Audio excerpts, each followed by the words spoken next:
Alright, so my last but not least thing this week, I get a little behind on my comics this week. I had a lot going on this weekend, so I didn't get to read them until kind of late. But being as tomorrow's new comic book day, I thought that I would go ahead and go through the last things I read. I read God's Head, Green Lantern number 36. Once again, this core issue is really good on this God's Head.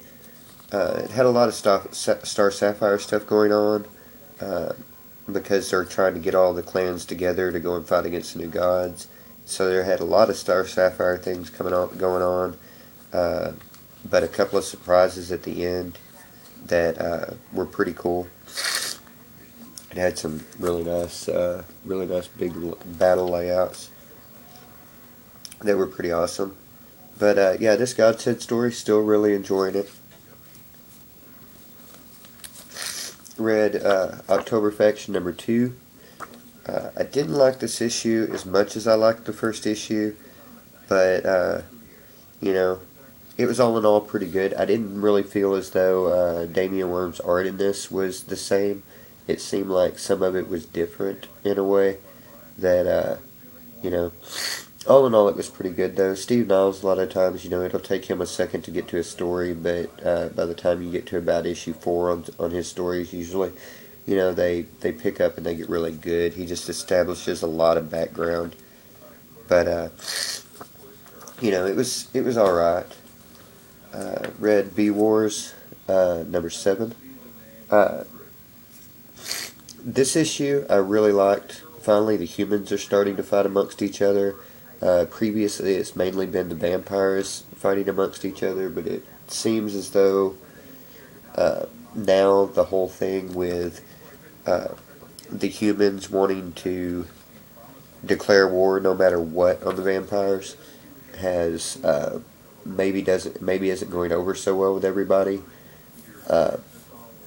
You know, and like I said before, V-Wars has a lot of source material, like 3 or 2. I think Jonathan Mayberry's written 2 books so far that are about 500 pages apiece that give you a lot of source material on the story. So you know, there's a lot of background in that I knew what was coming, but when it came, I was kind of surprised by the way that they approached it with the story. Read World's Finest, Batman Superman. Second part to this story. I kind of wish that I was reading the World's End, because I felt like there was some stuff in this that would have been better if I was reading World's End. But this story on World's Finest is basically Lois, Clark, and Bruce all kind of as kids whenever they were growing up. Apocalypse came back, tried to kidnap them so that they wouldn't be in the way when Apocalypse eventually overtook the Earth. And in this issue, you've got Wonder Woman and the gods that are trying to stop Apocalypse from doing that, so that eventually they'll have those warriors to fight in the war with Apocalypse. And yeah, it's a pretty good issue.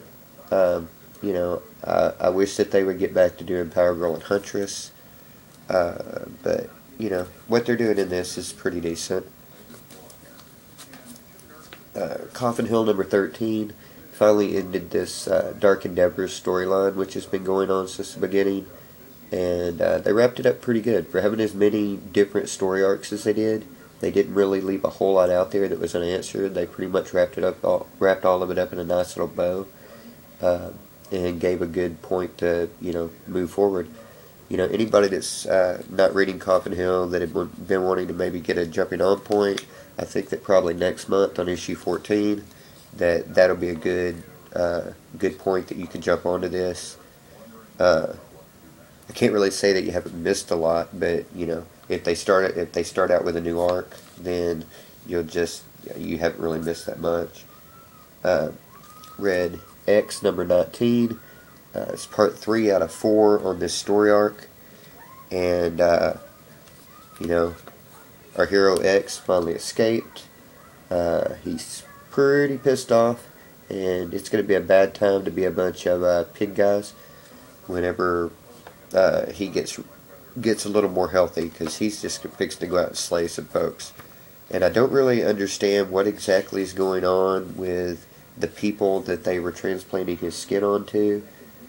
Why it is that they're all going crazy. I guess maybe from the pain. But yeah, 11X. I read Clarion number 2. I really liked Clarion number 2 better than I liked Clarion number 1.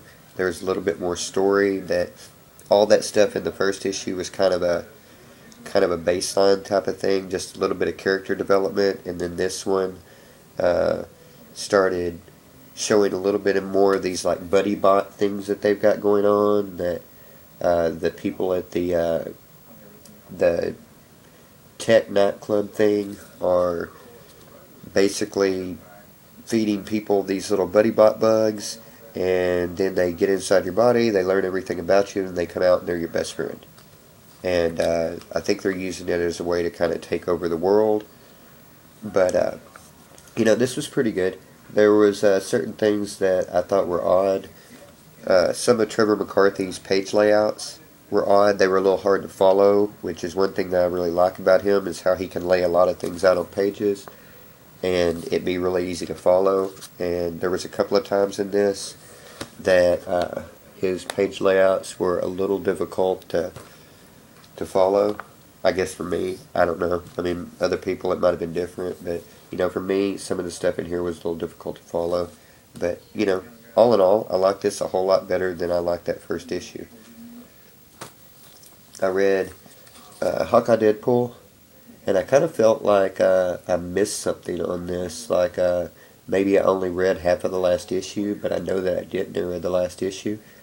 And but there were some things in this that seemed out of place as far as the whole Hawkeye and S.H.I.E.L.D. and Deadpool and Nightfall and everything that was going on in here. There was just some things that seemed just kind of out of place, but it was funny. Deadpool was funny in it. The interaction between Hawkeye and Deadpool is, good. I read Fade Out. Continues to just be awesome. Anybody out there that's reading Fade Out, I don't have to say anything about this. It's just great. Crime noir. This story. My only thing with this was I don't remember this Eva character having really been introduced. I think that she was introduced before, that it said that she was going to be the main actress, and then this other actress got the part. But she's back in play now, and yeah, that series is just awesome every time.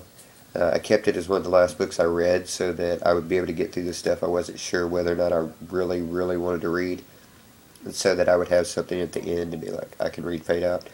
And it was worth it, because it's still a great book.